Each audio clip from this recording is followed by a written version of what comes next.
So what I will be doing is, so I will be taking a help of something called as a Spring Boot. So Spring Boot is a project, or it will going to make it easy to create a standalone and a production grade Spring based application for me. So as soon as I create this Spring Boot project, I will be able to instantly run it. I don't have to configure it. Okay, so industry people who have got much experience in this particular technology, they have already configured my project. So how do I start it? So there is something called as a Spring Initializer. So using the Spring Initializer, I will be able to create my project. So this is the Spring Initializer website.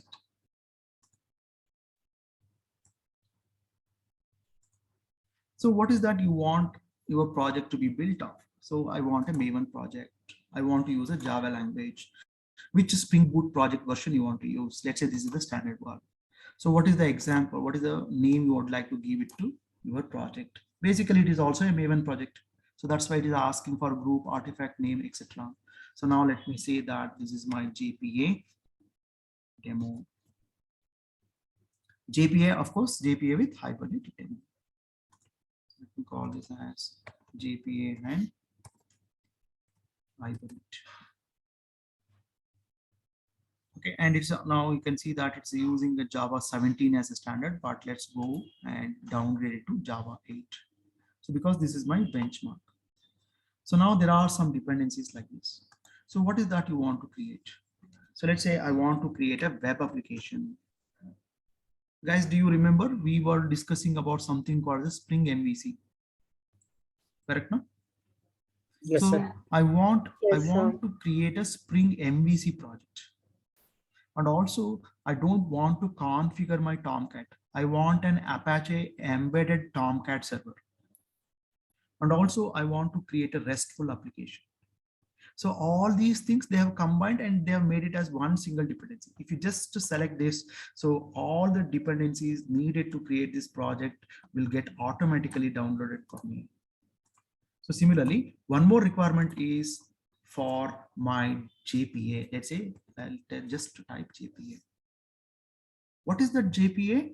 So my industry people already know that people prefer to use JPA with Hibernate combination. So they have already configured it. Persist data in SQL store with a Java persistence API using Spring Data and Hibernate. So this is one more dependency which they have created. So that will going to bring all the jar files needed for my integration.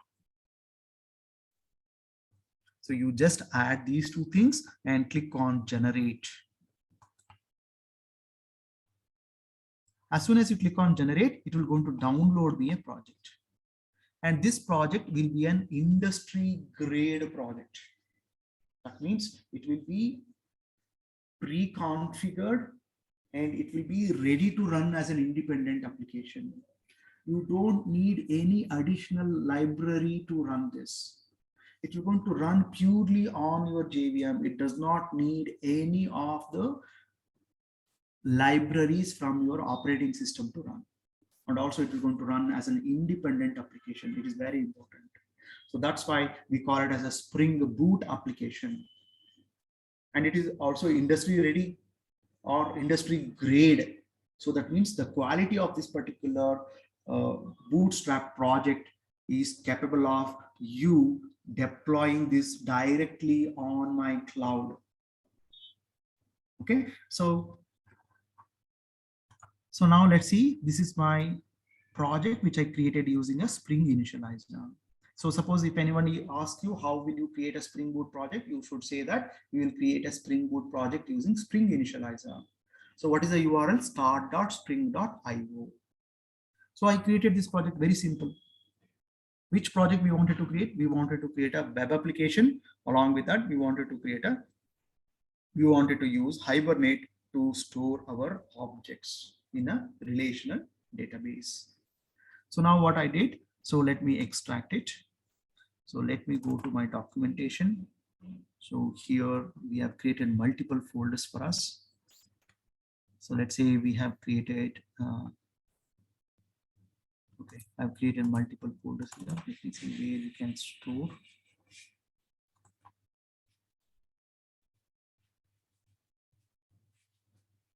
Okay, let me go for this Java B and GL. And here, let me create a folder.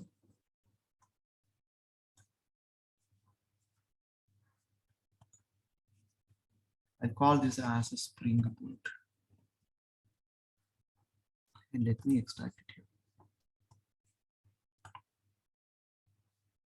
So now, as usual, guys, so instead of configure my all my individual things like this, so I have created a Spring Boot project. So let me open that particular project. Let me go to the directory.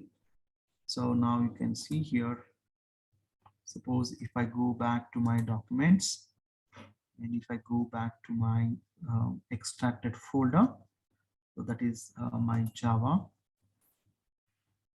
V1. So I have created Spring Boot folder. Here I have created my project using the Spring Initializer. I'm just selecting this. I'll click on finish.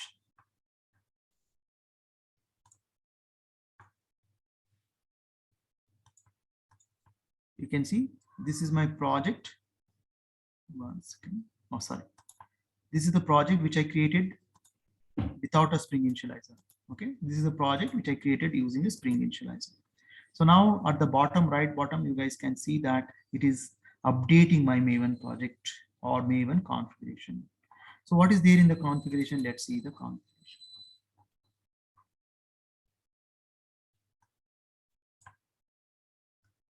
So instead of adding my Spring Core, Spring Context, etc., I have one single dependency to add, that is called as a Spring Boot Starter Web.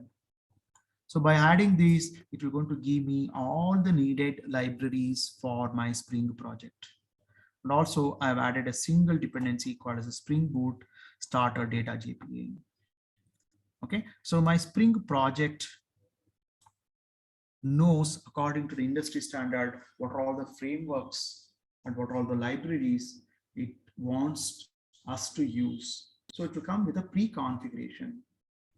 Okay, so now let's look into our dependencies, guys.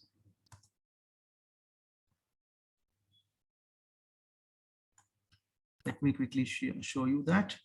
So it has got all my Spring things. So for example, you can see Spring Beans, I don't have to separately download this. You look at the version 5321, it has downloaded the latest one for me.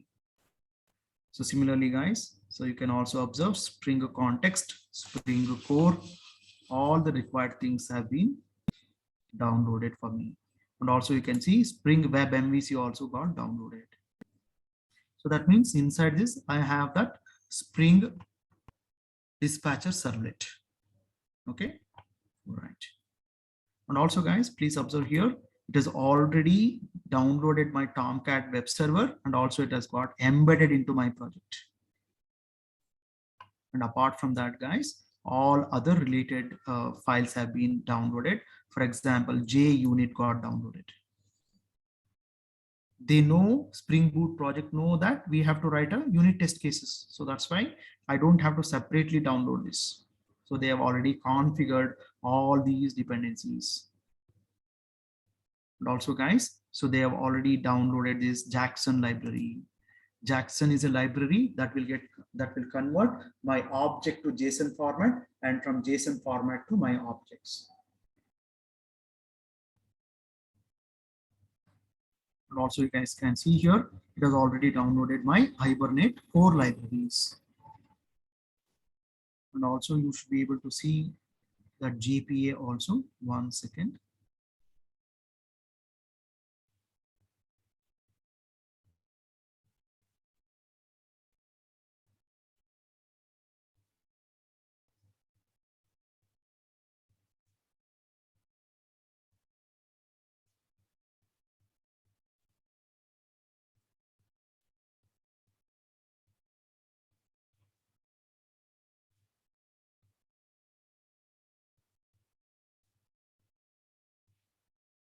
And also you can see here, guys.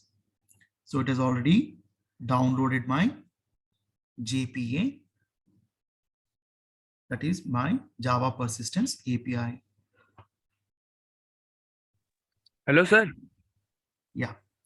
Sir, is there is any difference between JavaX and Jakarta? What is Jakarta? Sir, as you It's a project name, no? sir, Jakarta Persistent API. They are the different APIs. So if you're using that particular vendor specification, you can go with the Jakarta. But we are using our Java Persistence APIs. But sir, in this Spring, the Maven dependency have you opened? There is Jakarta, not JavaX. That's what. See, these people have used these particular, where is Jakarta? So this one. Okay. So, but we'll not be using this Jakarta. See, Okay. Jakarta is also one of the projects. So for example, what is Jakarta?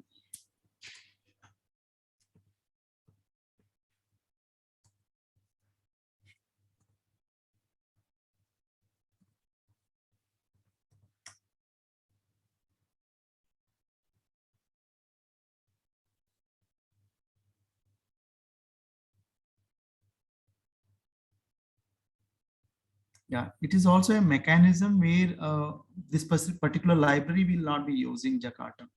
So, but as per the specification, it has added into my project, but will not be using this Jakarta API. So we'll be using these Jackson APIs to bind my data and my JSON objects.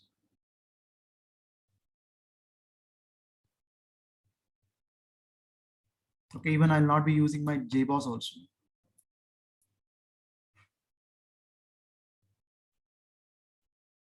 Okay, it's up to you whether, see, these are all the default things which they have downloaded for you and it is pre-configured for you.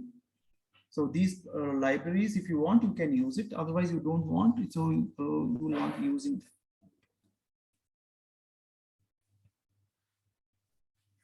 Okay, this is how we will not be using Jakarta. Clear? Okay. Yeah. So what are we doing here? So what we need to do here, the first and foremost thing what we need to understand is, as soon as you create this Spring Boot application, it is going to add one annotation called as a Spring Boot application annotation. What this Spring Boot application annotation is doing, so it is nothing but it is a replacement of three important annotations for us. So the one annotation is configuration, which we learned. So this is used for doing a Java configuration, guys. If you recall, we would have created a class to configure or to create our Java beans. Okay, so it is a single annotation that will mark a class as a configuration class. And also we have one more annotation called enable auto configuration. What do you mean by enable auto configuration? Suppose if you had a dependency for Hibernate, it will automatically search for all the dependencies needed for my Hibernate. So let's say my Hibernate needs my JDBC and JDBC needs one database and a data source. All these things will get automatically configured for me, and my Hibernate, through Hibernate, I will be able to access my requested database. So I will be able to give you a demonstration how this will get automatically configured, guys. So it comes with one more annotation called as enable auto configuration. So, and also it comes with one more annotation called component scan. So what we did using XML, we had written that component scan and we had given a base package. So here what it will do, wherever we have written this @ Spring Boot application, it will going to scan that particular package automatically for any of the components that you want to create. So that means ultimately in Spring Boot application, we are going to create the Spring Beans using @ component annotation. Okay, and it will going to scan it automatically for us. So basically it is a configuration class it will going to enable the auto configuration of all the libraries which are there in my class path, and also it will going to automatically scan the package for the components to create the Spring Beans. So basically it is a, this package is called as the base package or the root package in which your Spring Boot application is there. So your Spring Boot application is nothing but a class which contains a main method, and this will be the entry point, and they have created one class called as Spring Boot application. So basically it is used to bootstrap and launch a Spring Boot application. Because my Spring application is a standalone application, so somebody has to run it. So this is where my Spring Boot will go to start execution. Okay, basically what will going to happen, automatically my Spring will come, it will going to scan your entire package, and it will going to create the beans, and all those beans I will be able to consume by writing @controller or @rest controller, and I will be able to make this as a web application. My intention is to create this as a web application. So, and also guys, I will be able to create multiple layers, and also you should be aware that I should be able to create a Spring Bean, and also I'll be able to do a dependency injection here. Okay, right. So basically now I have created a Spring Boot application. So now inside this, let me create various packages needed for me. So let's say I want to create a controller.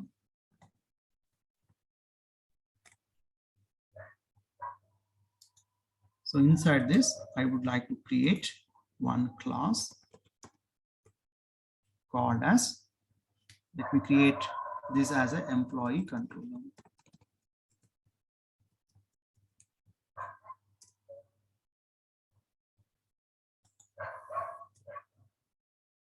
So this particular employee controller, I would like to make it as REST controller. So what do you mean by REST controller? REST controller, we have the concepts that there will be dispatcher servlet. My dispatcher servlet will be looking for my handler mapper methods. So I should be able to write appropriate handler methods to take my request. So what are all the request methods are there? I have something called as a get mapping methods. So let's say I have a get mapping. So what is that URL you want to write here? Let me go for root URL like this. So let me write one public method. Public, let me give a string method, and let me write you the greeting. So let me return you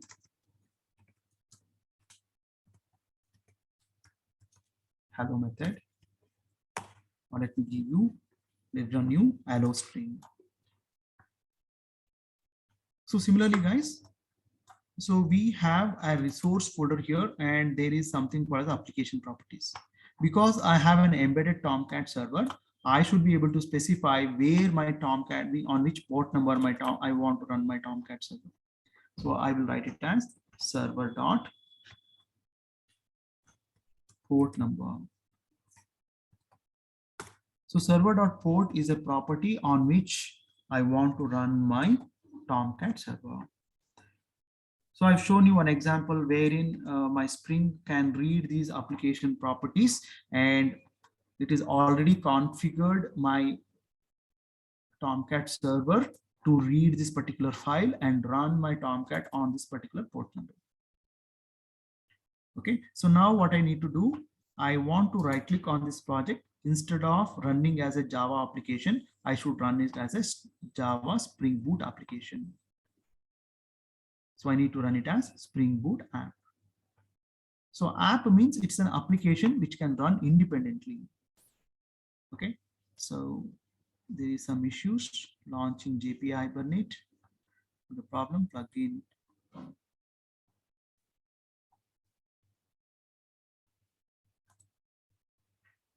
Okay, there is something wrong.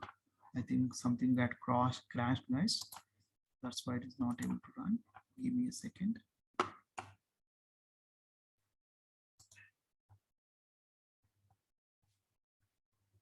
me try to update this project. So whenever something goes wrong, or if there is any discrepancy in my library of my Spring Boot project, I can go to update Maven project. I can check this force update snapshot and I can click on OK, so that it will going to update my project. You can see on the right corner, guys, it is updating my Maven project.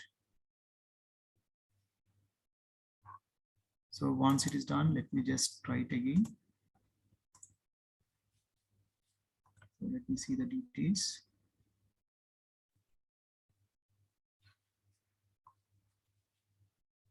Okay, I can easily make out that there is a problem with my Eclipse, guys.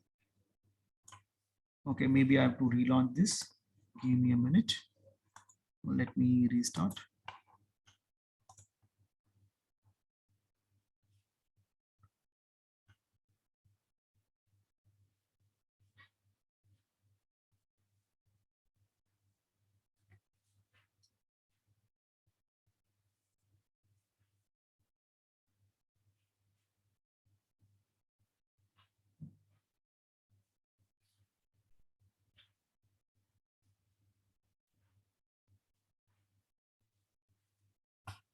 Okay, let me reattempt, guys. So this is my demo program here. So let me right click.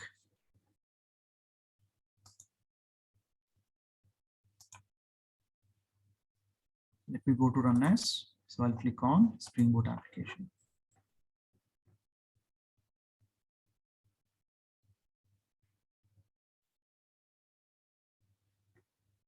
Okay, I think still it has a issue, guys. So probably I might have to reinstall this, or I might have to retry using some different editors. Let me try it with my Eclipse.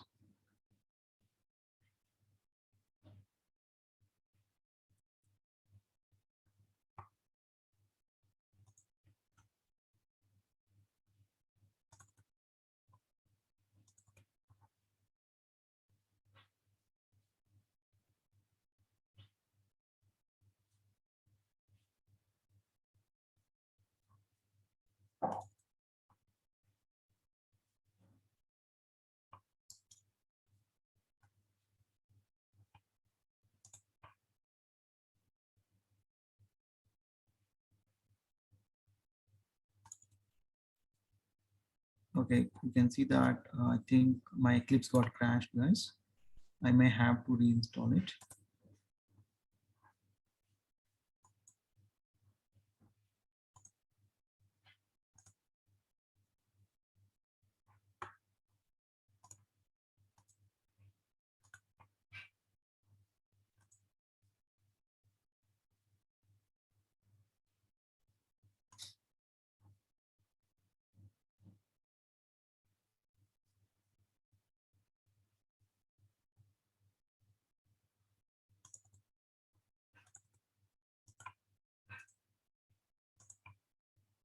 I'm trying to open the same project in my Eclipse.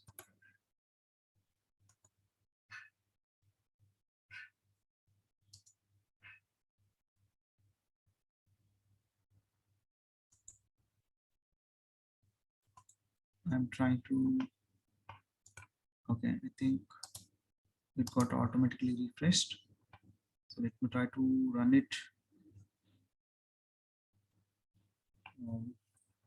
The run configuration. I want to run it as a Spring Boot application. So Spring Boot is not configured here. 1 second.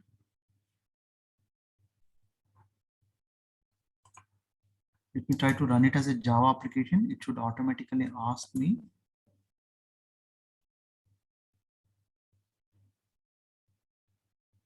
Yes, you can see it is automatically asking me to choose a particular class which I want to run. So you can see here, I want to run my, for example, I have a Spring Boot Hibernate application. This is where my starting point is. So I need to select this particular JPA Hibernate application as my entry point. So I'll right click, I'll click on Java application. So I need to write JPA Hibernate application and then click on OK.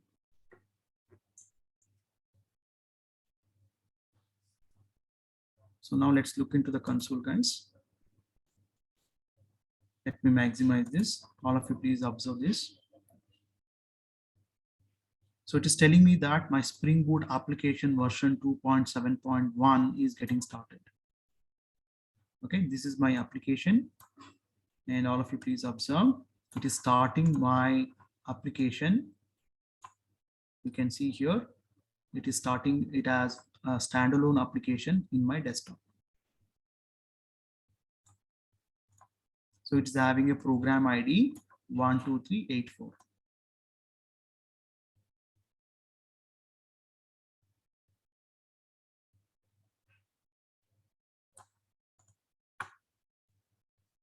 And also you guys can observe here, it is trying to bootstrap my data JPA repository in a default mode.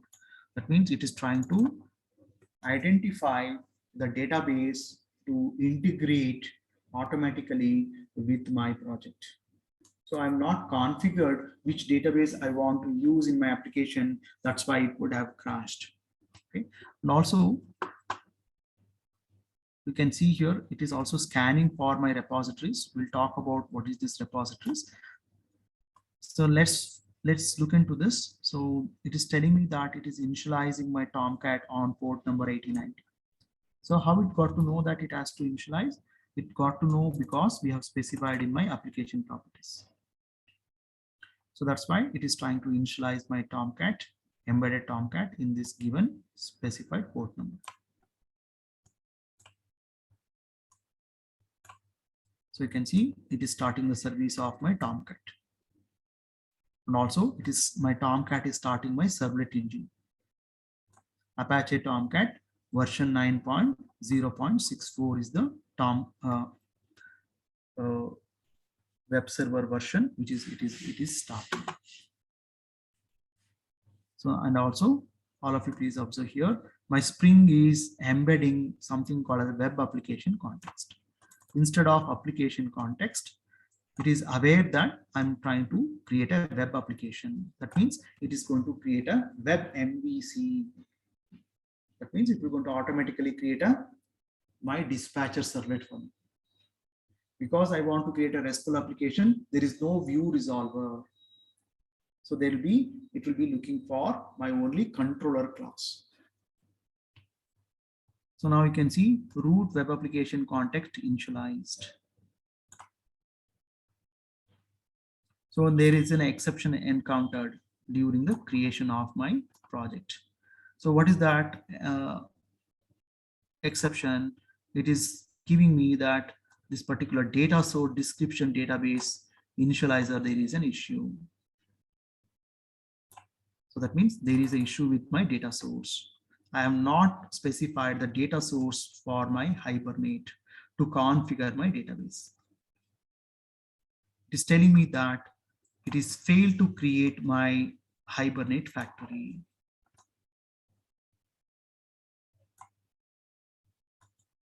And also it is telling me that it is failed to determine the suitable driver.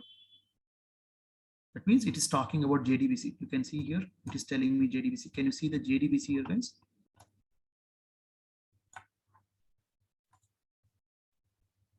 Yes, sir. Okay. That means it is trying to auto-configure your Hibernate with some JDBC and some database. So it is expecting some specification in the application properties. So that it wants to configure your JDBC driver and also it wants to configure with Hibernate. So that's the reason it is failing, and it is calling it as a data source.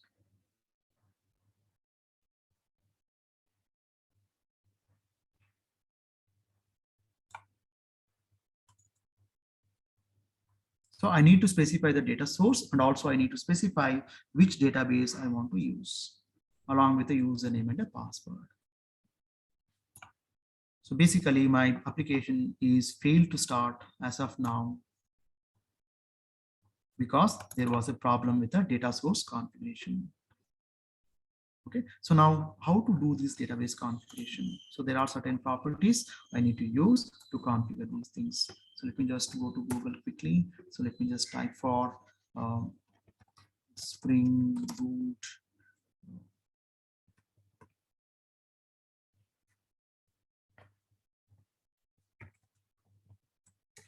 application properties for MySQL. This is what I want to integrate. Correct now? So I'm going to get it in the Spring IO website itself. I want to get started with my MySQL. Accessing a data with MySQL, how I can integrate with my Spring Boot project. So I need to specify these things in my application properties. So basically, I need to specify these properties in my application properties. So let me paste this and then I'll explain you. So let me go to the application properties and let me paste them. So it is telling me that my Spring project, JPA and Hibernate, I want my DDL, that is data definition language, to be created by my Hibernate automatically. So automatically, I want my tables to be updated with the new changes, what you do it with respect to your entities. So in this project, I will be able to create my entities and those entities will get automatically created in your table. So I'm informing Hibernate to create these queries automatically.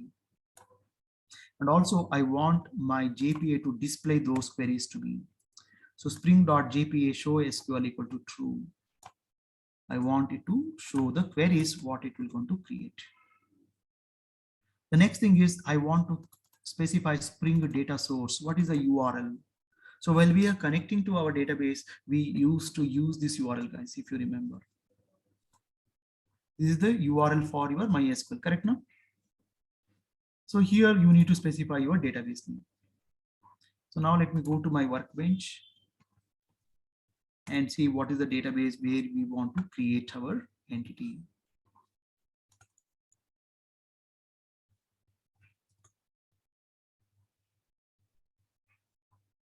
So if you see that there are so many schemas are there, let's say I want to, okay, these are all the things which we have created here. Okay, so now if you want to create a new schema, of course you can create it. Okay, 1 second.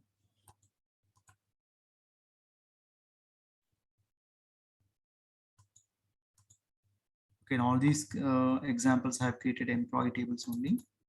Okay. Okay, you pick up any schema. So let me pick up a schema called demo. Okay, so here I need to specify the username. So here I need to specify the password. And I have something called as a driver class.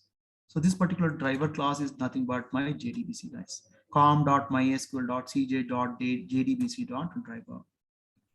So this particular driver depends on my vendor. Correct now, my vendor is Oracle. Oracle is the owner of MySQL.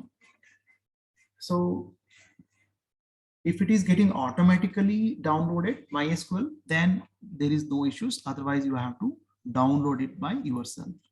Let me check it here. If I have that MySQL JDBC driver, com.mysql should be there. So you can see here com.mysql is not visible there.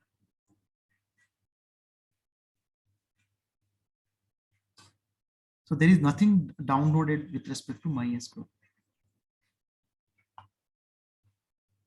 So that means my Spring Boot project is a generic project. It does not know that you want to use it with MySQL. So you are supposed to add that particular dependency to use your project with respect to MySQL. So it has configured it with Hibernate, but which database you want to configure, that JDBC driver you are responsible to download. So what I do, I'll go to my website and download that MySQL dependency. I want MySQL. JDBC.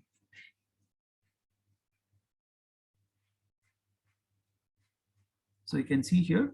So Spring JDBC is there, MySQL JDBC is there. I want this JDBC type 4. We know that what is type 4. Let's go ahead and take this up. So let me go with this and let me copy this and let me paste it here. Let me format and save it. So with respect to my application properties, I am supposed to download this particular driver. This is JDBC. So, and also I'm also informing my project, my Spring project, that I want to use this Hibernate as my ORM, or by default, it is my ORM. Give me a second, guys.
Okay, sorry guys.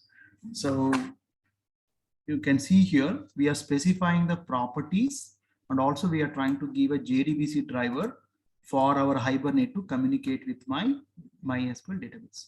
Using this JDBC driver and using this URL and my username and password, it will try to connect with my database. Okay, and it will going to create a basically a data source. Once the data source is created, it will automatically create my instance of my factory, and also it will going to create me the instance of my entity manager. So that particular entity manager, I will be able to get it using @persistence context annotation. Okay, that we will see. So let's first run this. Let's see what happens. All of you please observe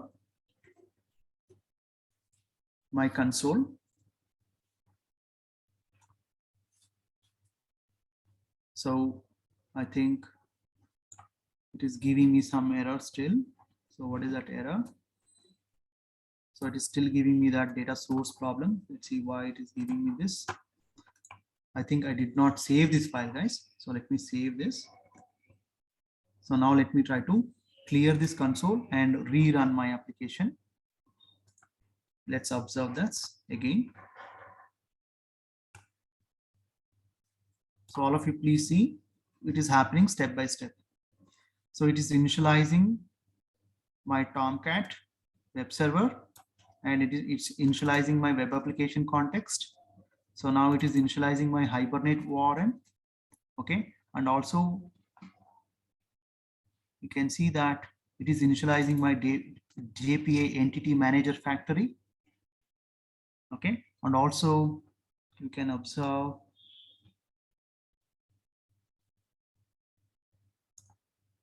okay, I'll talk about this transaction, guys. So it is also enabling my transaction with respect to my JPA platform. And also you can see my Tomcat server started at 8090 port number, and my application JPA Hibernate application has started in this many seconds. It has started my application in just 8 seconds. So and one more thing that you need to understand is it is running my entire application as a standalone application. With a one, you can also see here with the processor ID, it is running as an independent application. So now what we can do, how we can see that whether this my application is working successfully. So all of you please make an observation here. So this is a Spring Web application. So my port number 8090 is getting listened by my Tomcat server. So in port number 8090, I have a dispatcher servlet listening in that particular port number. So and also in my application, I have written one controller or one handler method for my root API, or I've written one URL that is get mapping URL for slash. So this is nothing but my root URL.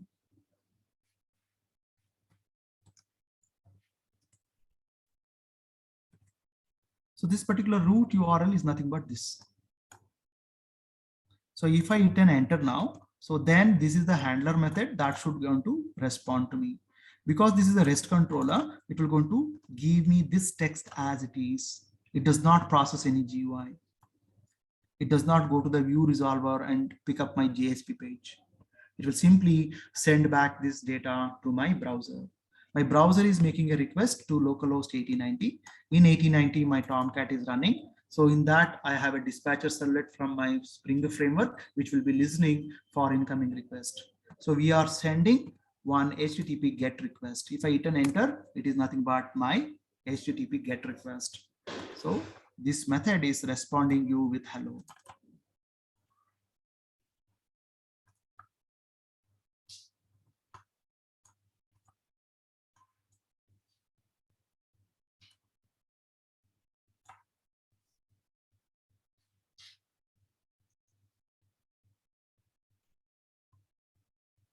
Guys, is this much clear?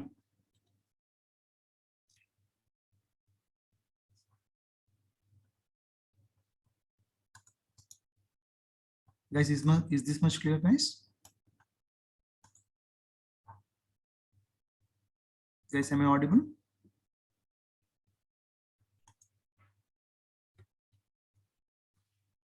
Yes, sir. Okay. So let me create one more package called entity. So let's get an idea what we can do with wonders with this particular Hibernate platform. So let me create one class called as a student. Okay. So let me make this student as an entity class by adding integer ID, string the name,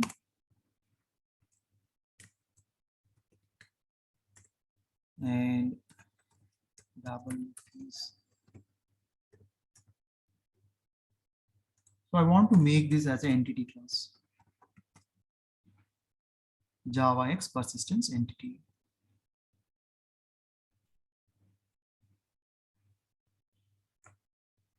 So similarly, I want to annotate this ID as a primary key. Then I want to create this as a Pojo class.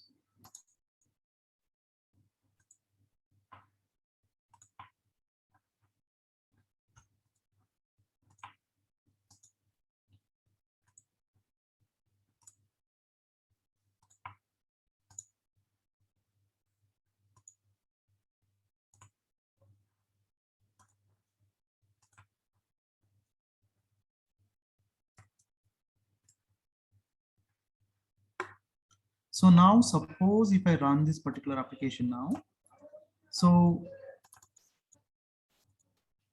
I have written that my application is a Spring Boot application. And inside that, I'm creating one entity class called student.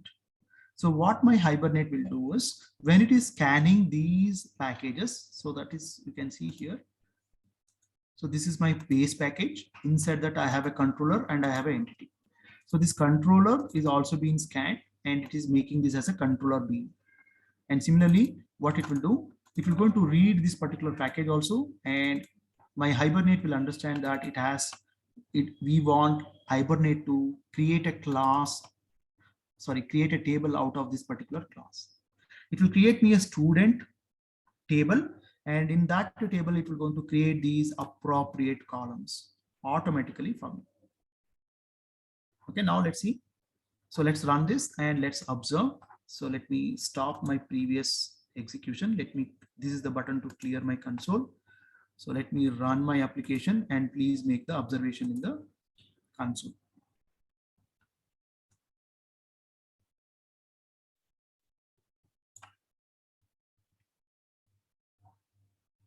Okay, so all of you please observe here.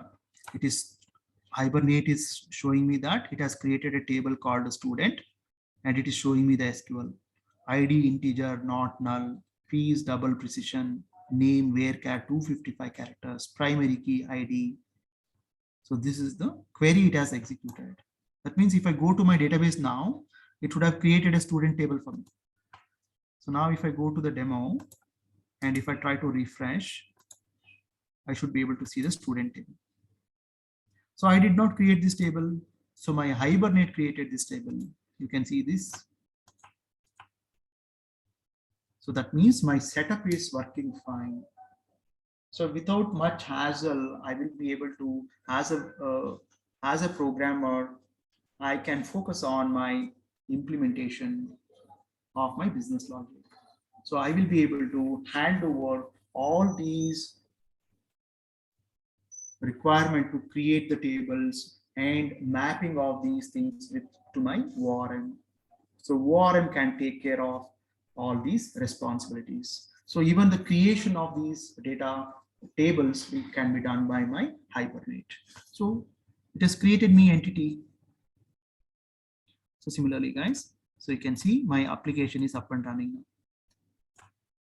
So now what I want to show you one more thing, that as soon as you make a request in your browser, it will go into initialize your dispatcher servlet in a lazy manner.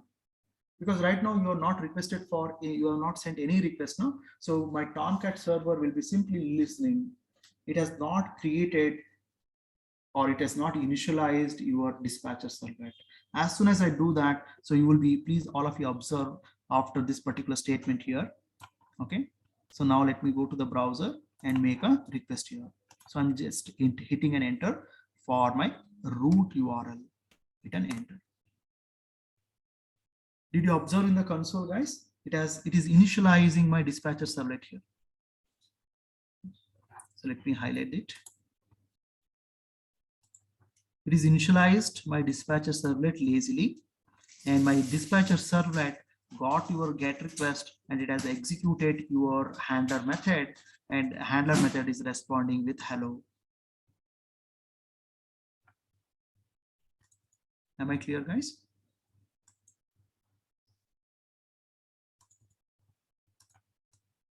Is this much clear, guys? Any questions here?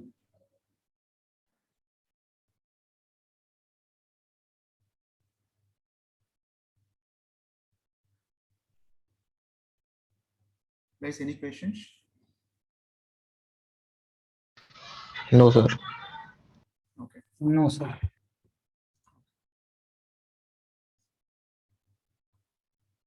So I created this entity.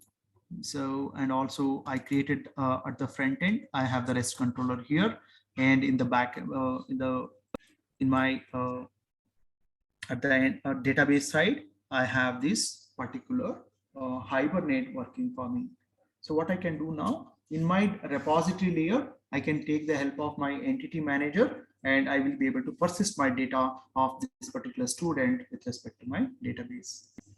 Okay, so let me just 1 second.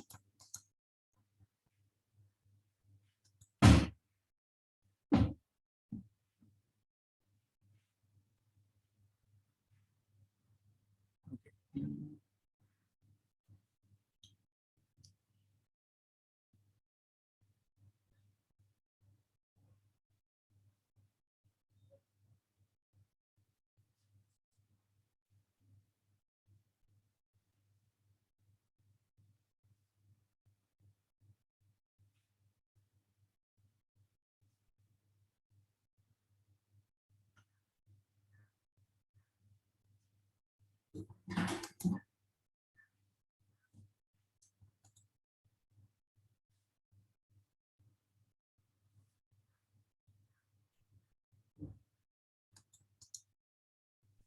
Okay, let me create one package. I'll call this package as a DAO package. Okay, so in this DAO package, so let me create, as usual, I can create one interface. So let me call this interface as student repository.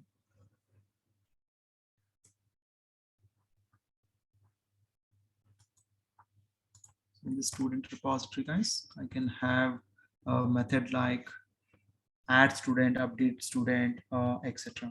Okay. So for example, here I can make a help of, I need to create something called as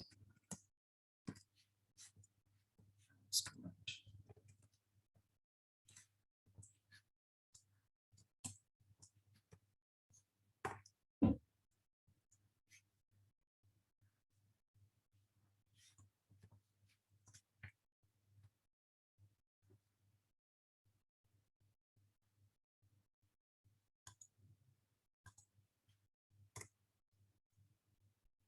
So similarly, guys, I want to update a student and get a student, etc. So I can go do this student get student by ID integer student ID. So similarly, student update student.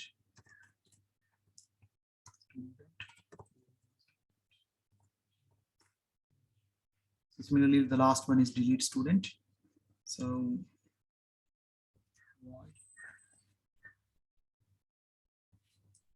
student.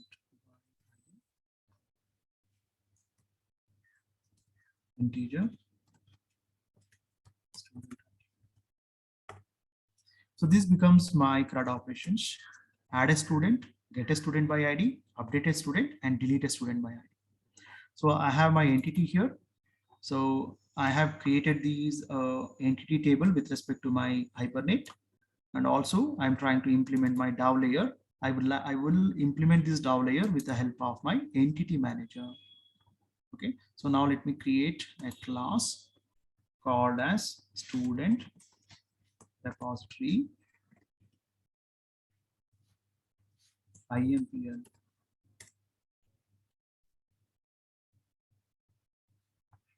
I need to refactor this.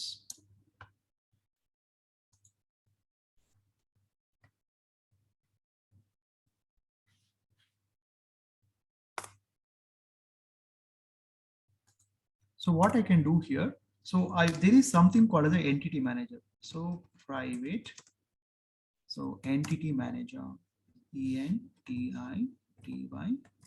manager, entity manager.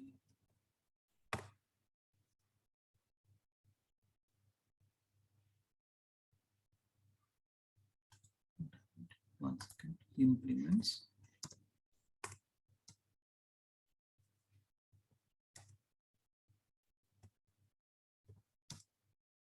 Implement student repository. I'll be able to create all the templates for me. So here I want to create entity manager. So this particular entity manager. Okay, why I'm not getting this entity manager class? One second. Sir, private P small. That's nice. So because I know that we are running away with the lunch break. Okay. So this is my entity manager. Entity manager. Okay. So now you can see this particular entity manager I am getting from my JavaX persistence. So I want my Spring framework to inject the bean of my entity manager here. So I can do that using an annotation called persistence context.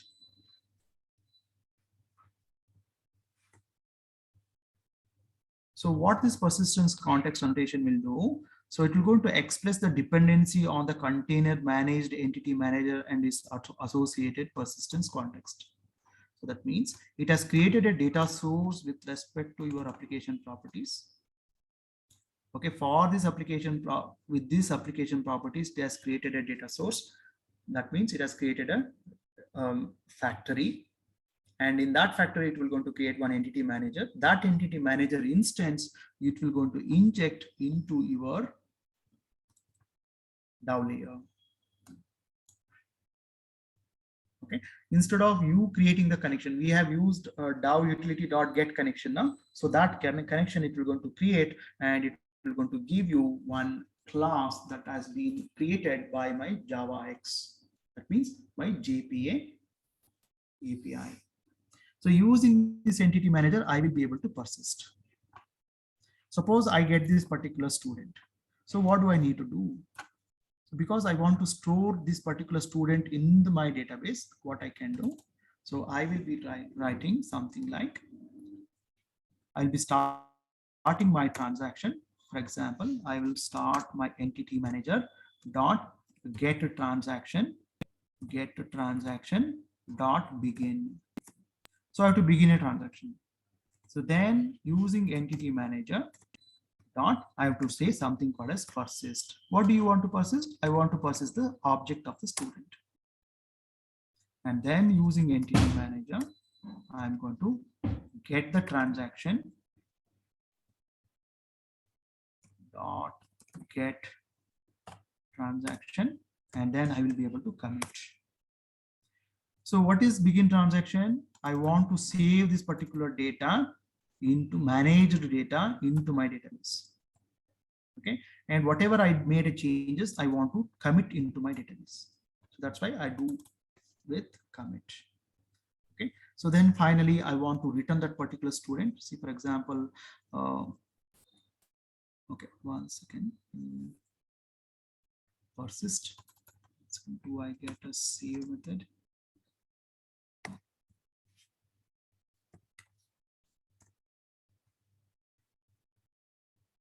Okay, because it is saved. Suppose if you want to send this, so what I can do is I can take this entity manager dot. I can also go for get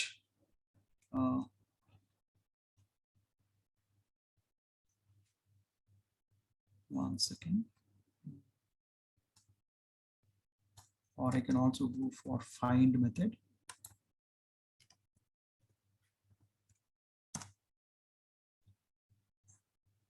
One second.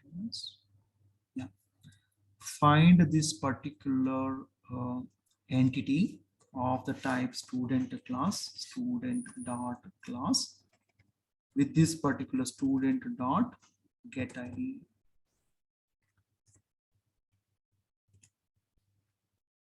So what is this?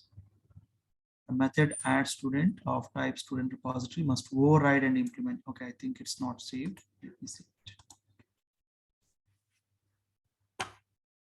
So instead of me saving this particular student information into the database, I'm asking my entity manager to manage it and save it to my database. And also instead of me writing a select query, I'm asking it to find it and send it back. So what this find will do, it will going to write a query to select that particular entity from my table by ID, and it will going to create the object of the student and it will going to respond. You can see find by primary key, search for an entity of the specified class and a primary key. If the entity instance is contained in the persistence context, it is returns from there. Okay, that means if it is there in the context already, it is already saved, then it will going to return it from the context. If it is there in the memory, it will not going to retrieve it from your database. Okay, so now because you are persisting it, it is already there in the context, it will going to return you from the context. So this is my add student details. So similarly, find student by ID. So what we can do, find student by ID. We have the ID now, so we can do the same thing here.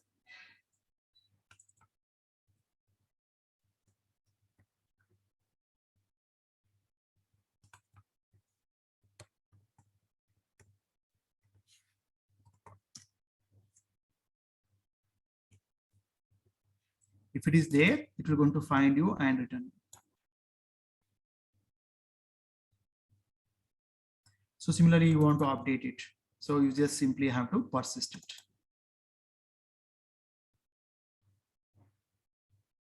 So similarly, you want to delete it. So we have a delete thing. So you will be able to delete it. I'm just implementing all your CRUD methods here. So let me just update it.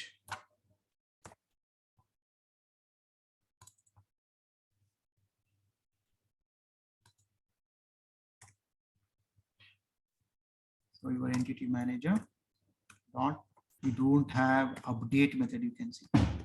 So you simply have a persist method. So to persist an entity.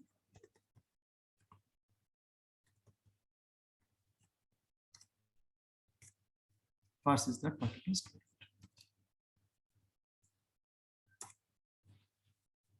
So get the transaction, entity manager dot get the transaction.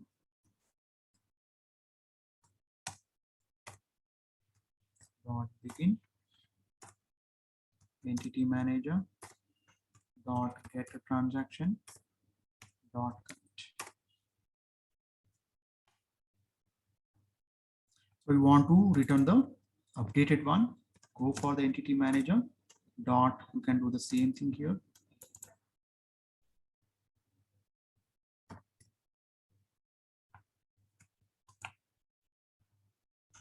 So you're going to get the updated student. Similarly, you want to delete it.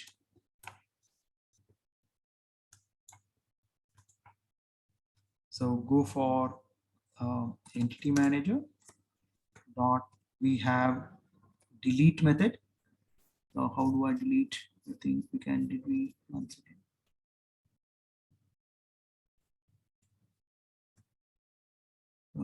I think we have a remove method, REMO, yes. So we can remove this entity. So do we have to give, what is the parameter we need to pass? Okay, we need to give an entity instance itself to remove. Okay.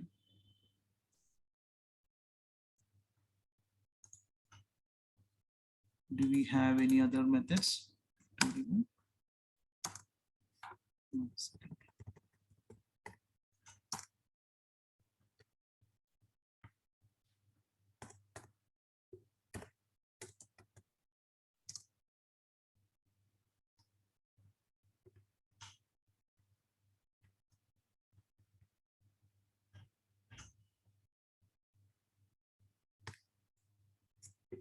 It's asking me, okay, asking us to give the entire entity here. Delete student by ID. Okay.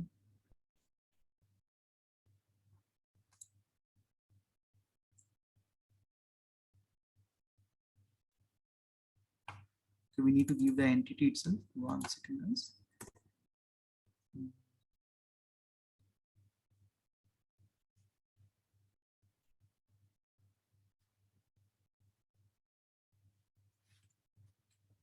Student is equal to entity manager dot find.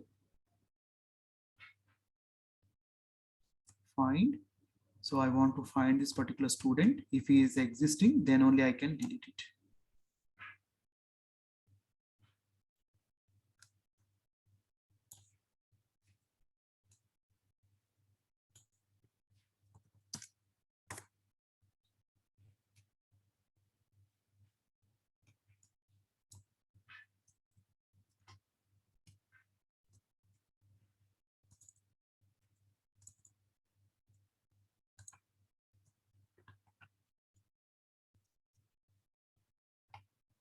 So my delete remove method can also throw me an illegal argument exception if the instance is not an entity or is a detached entity.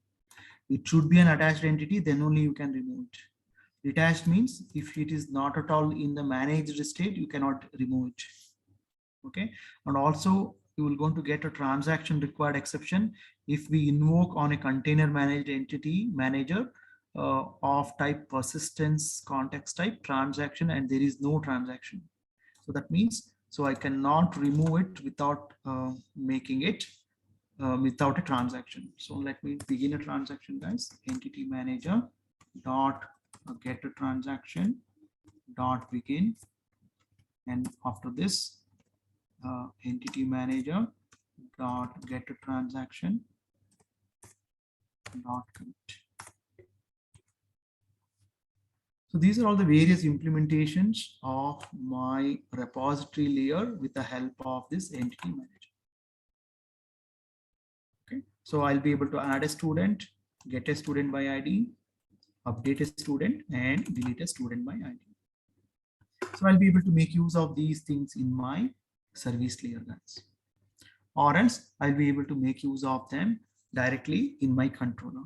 So let me not write any of my service layer. Let me directly consume them in my controller. So this is my controller, guys. So let's say I want to delete a student or I want to add a student. How should I do it? So basically, I need to use something called as a post mapping because I want to send some data and post it. So let's discuss these APIs later. What I can do right now is I think I should be able to add them in my application here. Let me just try to use it. 1 second, guys. So will I be able to do it? Let's.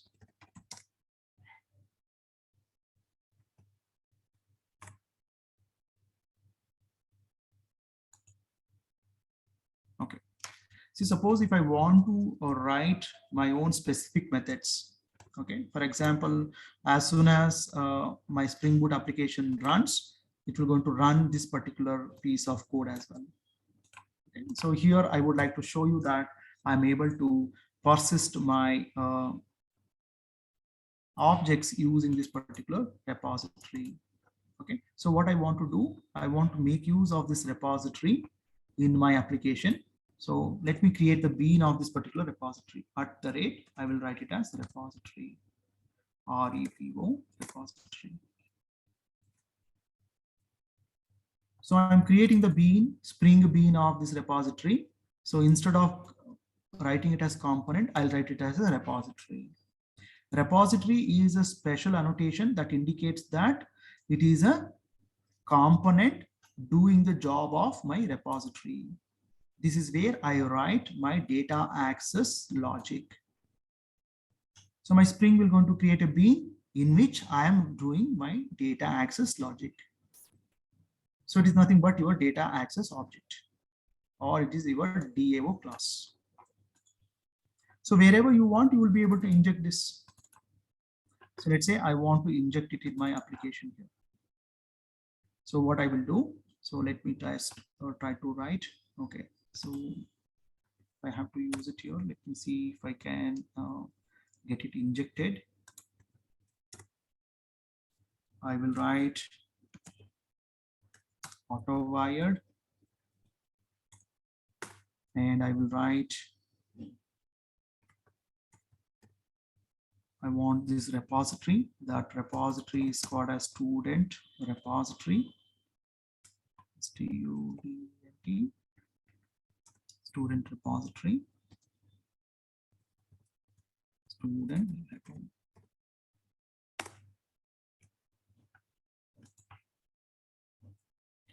So I want to use this student repo dot, I want to add a student. So I'll create a new student. I have the constructor here. So let me just create one ID one. So let me give a name as name one. Let me give a fees as 1,000 rupees. So now if I run this project, so it should create me the bean of my student repository, because on top of this, I have written a repository annotation. And then this bean I would like to inject into my application here. My Spring will going to do the dependency injection, and when it runs my run method, so it will going to add this student to my database. So now let's try to run it, guys, and let's see what happens.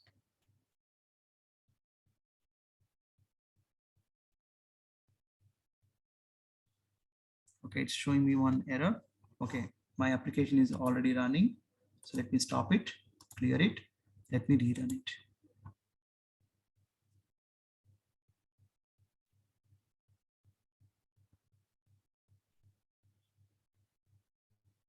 Okay, it's showing me some errors. So fail to execute command line runner. Why it is failing to run my error? Not allowed to create a transaction on a shared entity manager. Okay. Use a Spring transaction or EJB CMT instead. Nested exception. Not allowed to create a transaction or shared entity manager. 1 second, guys.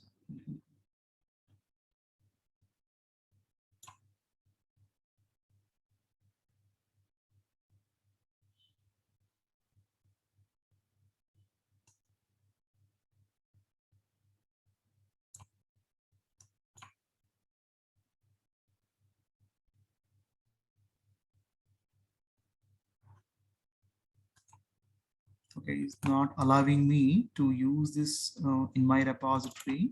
Is not allowing me to use these transactions. So let me just give me a minute.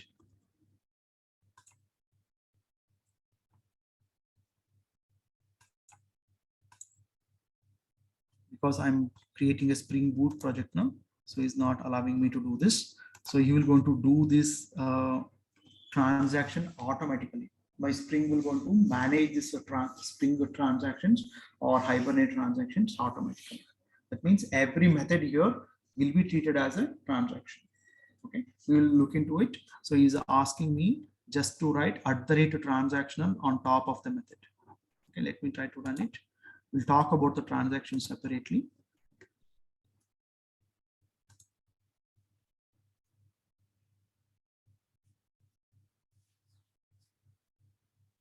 No, okay. No entity manager with active transaction available for current thread. The process persist call. Okay, it's not allowing me to even persist because he's telling me that there is no transaction. No entity manager with actual transaction available for a current thread. 1 second, guys. What I will be able to do is,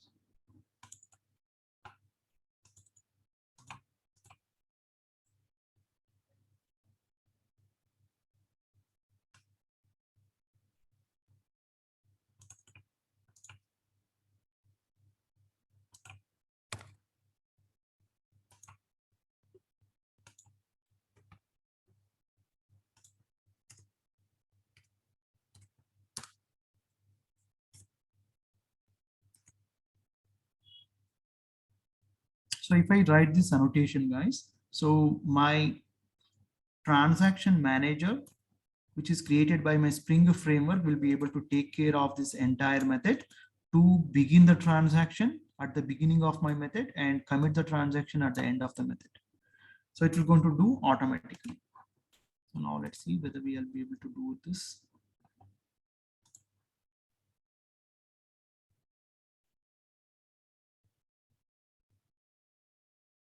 Okay. So now you can see that, guys. So it has inserted one student into my database. Let's see whether it has inserted it into my database. So I want to use demo schema. And I would like to write select star from student database. You can see student ID 1 with 1000 and with the test name 1 got inserted into my database. So like this, guys. So in my command line runner, I will be able to do all my CRUD operations. So go for student repository dot. So let's say I want to get a student by ID. So I can give 1. So I should be able to print this system.out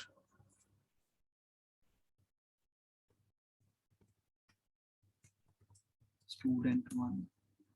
I'm doing this because I just want to have a continuity, guys. So please bear with me. We can take a lunch break later. So we have already inserted this to student. Let me comment this because there is a issue with my primary key. It will going to give you an error. I want to get the student on 1 and print it.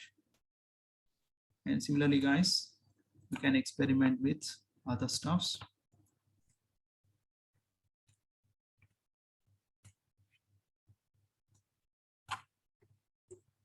So let me run it. On your console, it should be able to give you the detail about this particular student 1.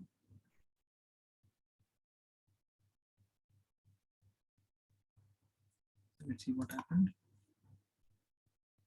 Application failed to start. Okay, sorry. The application is already running. So always you should rerun it. Stop and rerun it.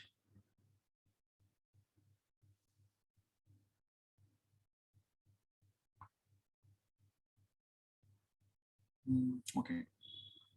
I think we did not save the file. Duplicate entry 1 key for student primary. Could not execute a statement. Could not execute SQL. Okay.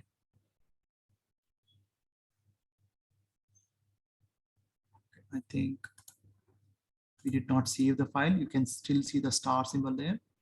So let's save it and run it again.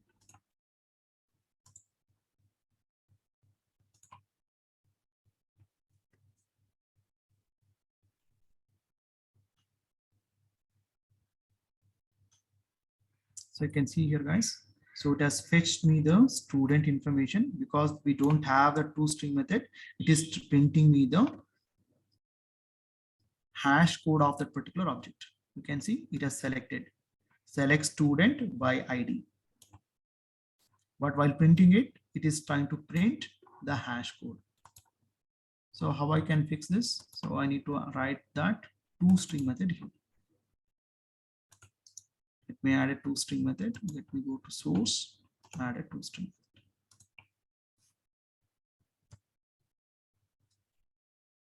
So clear this console, rerun it.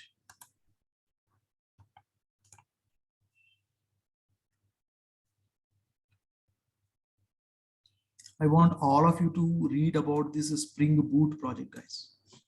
So you can see it has fetched me the student, which I stored using my JP and Hibernate. It is able to find me that. I did not write this select query. My Hibernate has written this and it has built the object of the student and returned them.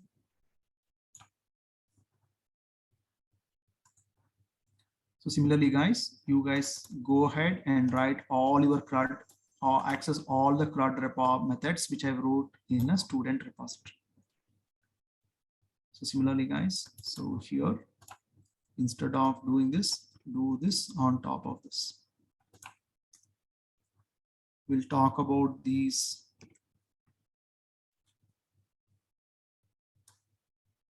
transaction in detail later as of now, or else you can also read about this, no issues. Read about this annotation.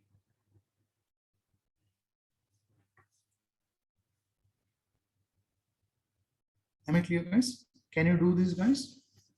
You call these methods update a student and check it out, delete a student and check it out whether it is deleting it or not. So this is how I get the job of my mapping done by my Hibernate through my Spring Boot project. Of course, I'll not be directly using them here. I will be making use of this repository in my service layer. That service layered one we will do it later.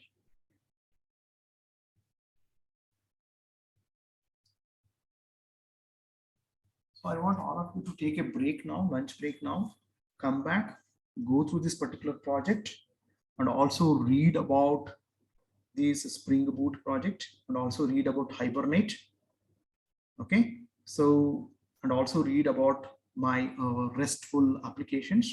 So we will be able to maybe, if possible, in the afternoon, I will try to cover these RESTful APIs also.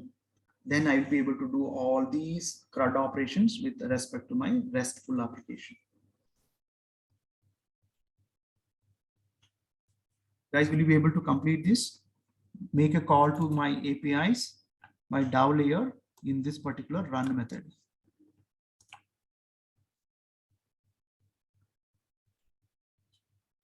Clear?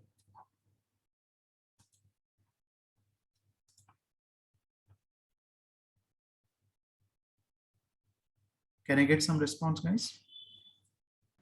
Okay, sir. Yeah.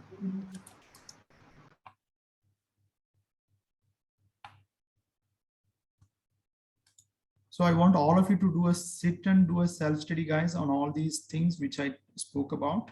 So then you will be able to relate it. And if you're feeling it is too much, then we can stop it for the day. And in the rest of the day, you guys can do a self-study. Am I clear? Yes, sir. Yeah. Yes, sir.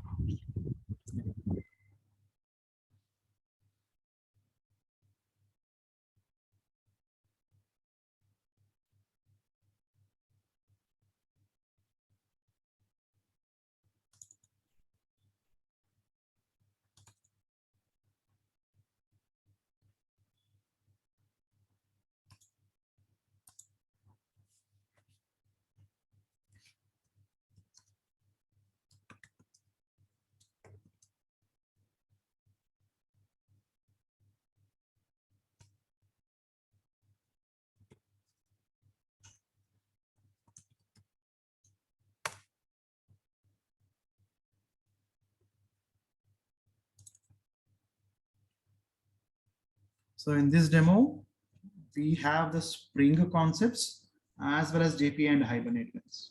Okay, and also we are using this JP and Hibernate with the help of my Spring Boot data project. Okay.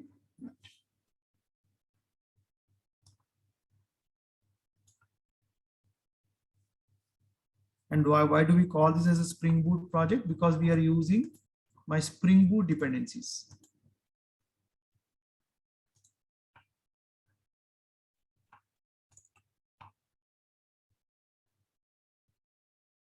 You can see the word Spring Boot here.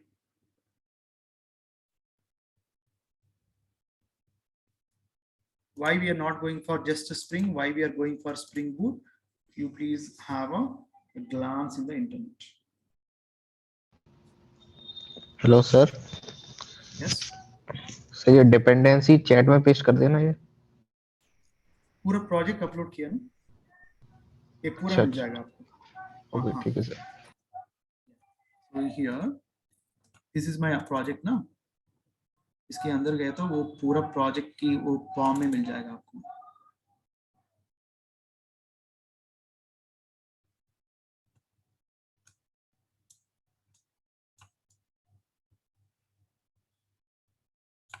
Sir हाँ, sir basically इनको spring में कौन कौन से topic cover करने हैं जिससे भी प्रोजेक्ट में दिक्कत ना आए। so in the Spring we have to know how to create the beans. So वो fundamentals खत्म हो गए. Okay, you don't have to go back to the Spring now. You can focus on the Spring Boot.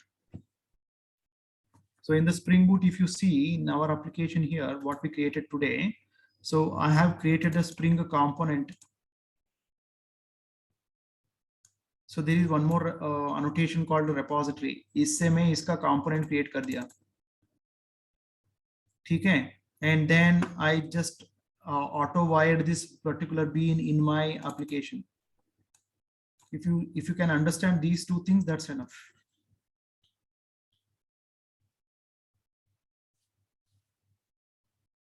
ठीक है ना? Okay sir. Yeah. So in the Spring framework, we can create the bean using some annotations, and also we can do the dependency injection using some annotation. वो annotations क्या है आपको पता है. That's all. You can also do this using some other techniques also. Let's not bother about it because nowadays we use these annotations. Simple.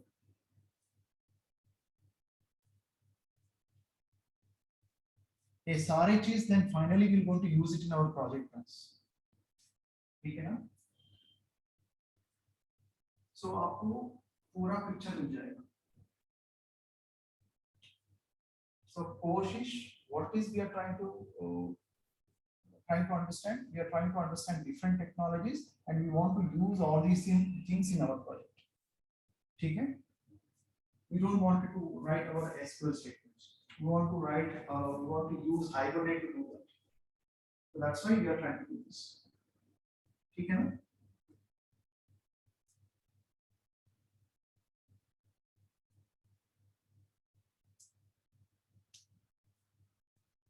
Is am I clear? Ultimately, what we want to do, we want to create a Spring Boot RESTful APIs that will use Hibernate to persist my data. This is what we are going to do. Sir आवाज clear नहीं आ रही है। I'm close Sorry. to Yeah. Sorry, I think my headset is dead. Sorry. So ultimately, what we want to do is we want to create a Spring Boot RESTful API that will use the Hibernate.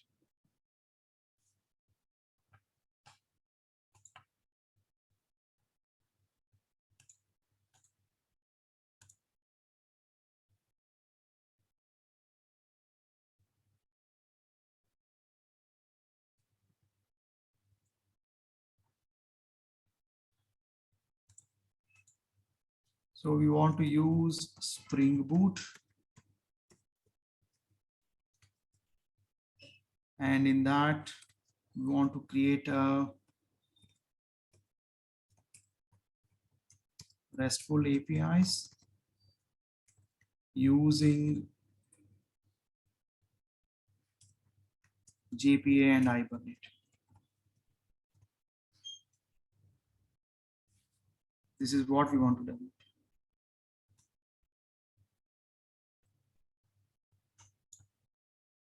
Spring Boot use करेंगे, that means ready-made project create करेंगे, उसके बाद उसके अंदर जो भी चाहिए उसको हम कॉन्फ़िगर कर लेंगे.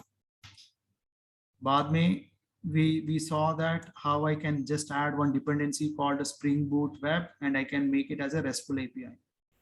And then we saw that by just just adding Spring Boot data JPA dependency, I can make and integrate with my JPA and Hibernate. So and पूरा technologies हम सीखने को we are just putting an effort. So we will learn about this, how to use this JPA and Hibernate fully, and then we'll learn about how to make use of these RESTful APIs fully, and then पूरे चीज को एक ही project में use करेंगे.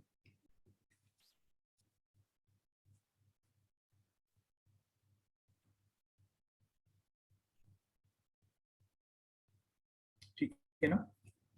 For example, in our capstone project, so I'll just give you an idea. So you're going to develop an API for doing an online mobile application. उसके पास पूरे APIs होंगे. We'll have all the APIs there. So we'll be able to create a new mobile. We'll be able to see all the mobiles. So as an admin, I'll be able to add a mobile, delete a mobile, update a mobile. Okay. So similarly, as a user, I will be able to add this mobile to the cart. So from the cart, I will be able to place an order to my particular mobile, etc.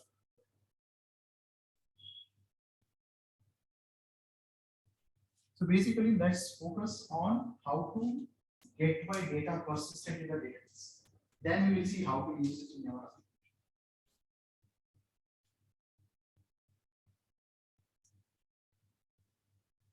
So sorry guys.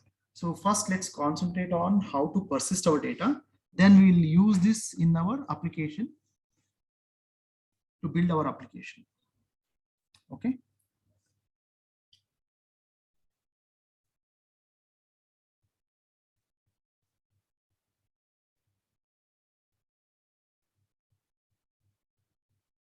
Guys, any questions?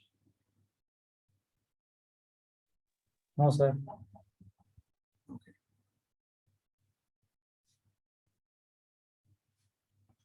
Okay, guys, sorry for extending your lunch break. Please, all of you go for a lunch break. Please come back and go through this particular demo program.